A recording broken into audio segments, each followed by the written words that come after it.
காங்கிரஸ் பேச்சுவார்த்தை குழு தனது பேச்சுவார்த்தையை துவங்கியது. முதற்கட்டமாக 41 தொகுதிகள் அவர்கள் சார்பில் கேட்கப்பட்டதாகவும், திமுக சார்பில் 25 தொகுதிகள் வேண்டுமானால் தருகிறோம் என்றும் சொல்றதாக கூறப்பட்டுகிறது. மேலும் 41 தொகுதிகள் மட்டும் பத்தாது, உள்ளாட்சி தேர்தலில் பிரதிநிதித்துவம் கொடுக்கும் வகையில் உள்ளாட்சி இடங்களில் 30% எங்களுக்கு ஒதுக்க வேண்டும், அதற்கான ஒப்பந்தமும் தற்போது நீங்கள் போட வேண்டும் என்றும் அவர்கள் கேட்டுக்கொண்டார்கள்.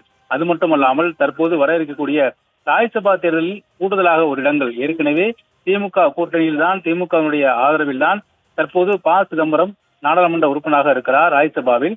அதன் அடிப்படையிலே மேலும் ஒரு கூடுதலாக இடம் வேண்டும். 2 இடங்கள் 41+2 என்ற இந்த இலக்குடன் எங்களுக்கு இடங்கள் ஒதுக்க வேண்டும். உள்ளாட்சியில் பிரதிநிதித்துவம் அளிக்கும் வகையில் 30 இடங்கள் 30% இடங்களை எங்களுக்கு தர வேண்டும் என்றும் அவர்கள் கோரிக்கை வைத்தார்கள். இந்நிலையில் அந்த பேச்சுவார்த்தை அப்பொழுதே மிகப்பெரிய ஒரு சர்ச்சையான நிலையில் காங்கிரஸ் இனி நீடிக்குமா என்று பல்வேறு கேள்விகளும் நீடித்து வந்தது. தொடர்ச்சியாக காங்கிரஸ் கட்சியினுடைய மூத்த தலைவர்கள், டெல்லியில் இருக்கக்கூடிய தலைவர்கள் ஒரு மாதிரியும், தமிழகத்தில் இருக்கக்கூடிய தலைவர்கள் வேறு மாதிரியும் பேசியதாக தொடர்ச்சியாக செய்திகள் வந்தது. குறிப்பாக தமிழகத்தினுடைய மேற்பார்வையாளர் ஒருவர் தாவேகாவை ஆதரித்து பேசுவதும், காங்கிரஸ் கட்சியை தாவேகா தொடர்ச்சியாக அழைத்து வருகிறது, காங்கிரஸ் கட்சியினுடைய தேவை தாவேகாவிற்கு இருக்கிறது என்றெல்லாம் கூட தொடர்ச்சியாக பேசி வந்தார். ஆனால் தமிழகத்தில் பேசிய தமிழக தலைவர் செல்வ பிறந்தகையோ, நாங்கள் கூட்டணியில் வலுவாக இருக்கிறோம், நாங்கள் பின்வாசல் வழியாக யாரிடமும் பேச வேண்டிய தேவையில்லை, நாங்கள் தெளிவாக திமுக கூட்டணியில் இந்த தேர்தலை சந்திக்கிறோம், இடங்கள் குறித்து ஒவ்வொரு கட்சியும் கூட்டணி கட்சியும் அதிகமாக கேட்பது இயல்புதான், அந்த இயல்பில் தான் எங்கள் கூட்டணி பேச்சுவார்த்தை நடந்து கொண்டிருக்கிறது என்று அவர் பேசினார். ஆனாலும் ஒரு பக்கம் தாவேகாவுடன் காங்கிரஸ் மறைமுகமாக பேசி வருவதாக பல்வேறு தகவல்கள் வந்த நிலையில் அதை உறுதிப்படுத்தும் விதமாக நேற்றைய தினம் ஹைதராபாத்தில் தாவேகாவை சேர்ந்த ஒரு முக்கிய நிர்வாகி ஒருத்தரை காங்கிரஸ் நிர்வாகிகள் சந்தித்து பேசியிருக்கிறார்கள்.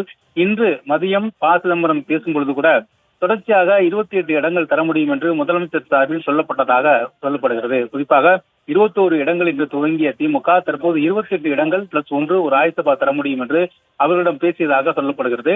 இந்நிலையில் ப. சிதம்பரம் இது குறித்து நான் மேலே, அதாவது டெல்லியில் இருக்கக்கூடிய தலைமையிடம் பேசிவிட்டு கண்டிப்பாக சொல்கிறேன் என்று சொல்லியிருக்கிறார். அது மட்டுமல்ல, திமுக சார்பில் நாளை வரை உடனடியாக இந்த பதிலை நீங்கள் சொல்ல வேண்டும், ஏனென்றால் நாளை ஒரு நாள் தான் இருக்கிறது, நாளை மறுநாள் அதாவது ராஜ்யசபாவுக்கான தேர்தல் தேதி, அந்த தேதிக்குள்ளாக நாமினேஷன் செய்வதற்கு நீங்கள் உடனடியாக பதில் கூற வேண்டும் என்று சொல்றதாக சொல்லப்படுகிறது. இந்நிலையில் தற்போது இந்த தகவலின் அடிப்படையில் காங்கிரஸ் கட்சியை சேர்ந்த ஒரு முக்கிய பிரமுகர்களை, அதாவது பிரமுகர்கள் நேரடியாக தாவேகாவினுடைய ஒரு பிரதிநிதியை சந்தித்து பேசியிருக்கிறார்கள், ஹைதராபாத்தில் பேசியிருக்கிறார்கள்.